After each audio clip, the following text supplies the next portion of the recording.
All right, let's look at proving some parallelograms here. We love proofs, don't we all? We love proofs. I know y'all love proofs. So what we're going to do is we're going to look at proofs with parallelograms. And so here's a few examples. Well, first of all, the properties of a parallelogram. You see Mr. Happy Parallelogram guy right here. See? He's smiling.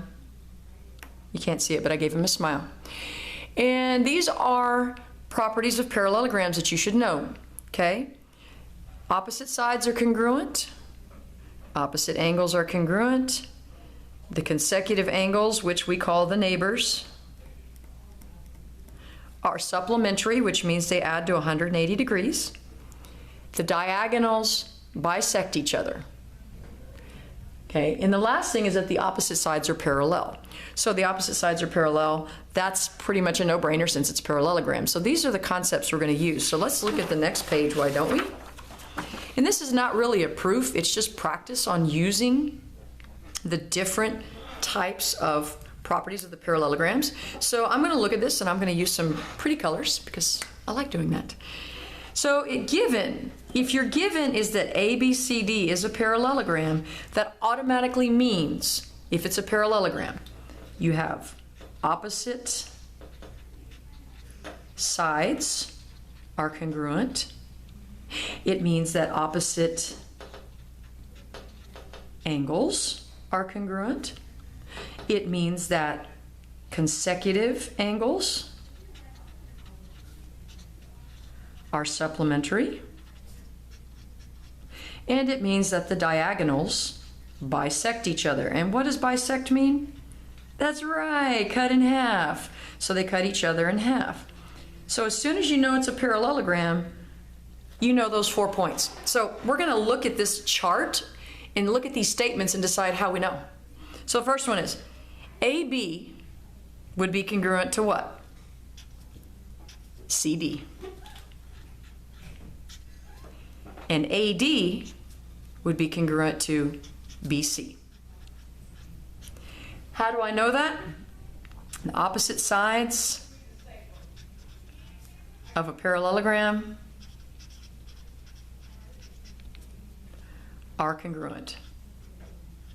And I know I told you definition of parallelogram in class, but I'm going to write it down here so you can actually see it a little bit better. Okay, so let's look at the next one. And this is all because I already know it's a parallelogram. Well, angle A would be congruent to angle what? C. Isn't that what it says? Opposite angles are congruent. And angle D would be congruent to angle B. And that's because opposite angles of a parallelogram are congruent. See how this works? You enjoying this so far? Great. Okay, so let's look at the next one. Because I know it's a parallelogram, I also know the opposite sides are parallel. So AB is parallel to DC. And AD is parallel to BC. That's a B, by the way. Because opposite sides of a parallelogram are parallel. Pretty simple, right? Okay, so let's move on. Angle A, so the next one, remember, is that the consecutive angles are supplementary. Supplementary meaning they add to 180. So angle A would be supplementary with what? Well, angle A could be supplementary with angle B, and angle A could be supplementary with angle D because they're neighbors. Now let's use a different color. So angle C would be supplementary with angle B, and angle C would be supplementary with angle D because they're neighbors. And that's because consecutive angles in a parallelogram are supplementary. Okay, so you see how we're applying all these concepts. Now I'm going to run out of some space here for the next one. So kind of imagine the picture the way it was. See, take a mental picture, take a snapshot. Okay, good. All right, so the next one says draw AC and BD. And we can do that because I can connect 2 points. So I'm going to draw the AC and BD. And what are these called? the diagonals, and it says to intersect them at point E. I'm such a good artist. So I drew them. So now let's check out some angles. We have angle, picking out colors here, picking out colors.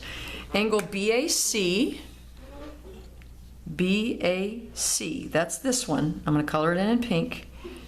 Would be congruent to what? Well, if the lines are parallel, doesn't that create alternate interior angles? So this angle would be the same as this one, which is DCA. So BAC is congruent to DCA.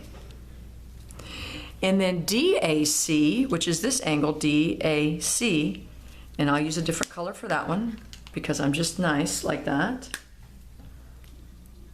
DAC is congruent to BCA because again, you've got alternate interior angles because the lines are parallel. So this is because alternate interior angles are congruent. And they're congruent when the lines are parallel. That's right, y'all are so smart. Okay, last one. So what is AE congruent to? Well, what do we know? The diagonals bisect each other. So AE has to be the same length as CE.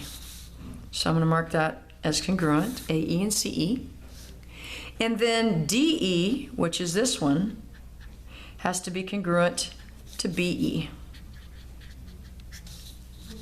And that's because the diagonals bisect each other